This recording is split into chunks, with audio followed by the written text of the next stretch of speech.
باپ کی خدمت کرنے والے ایک بیٹے کا سچا واقعہ۔ بوڑھا باپ زندگی اور موت کی کشمکش میں تھا، بیمار تھا۔ تو اس باپ کے 4 بیٹے تھے۔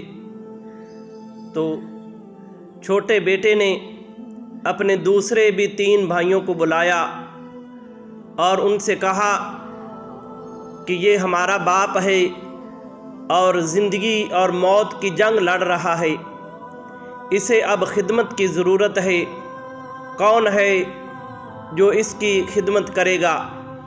اور ایک شرط یہ ہے کہ جو شخص اس کی خدمت کرے گا اسے وراثت میں کچھ نہیں ملے گا۔ تو وہ تینوں بھائی ایک دوسرے کی طرف دیکھنے لگے، کہنے لگے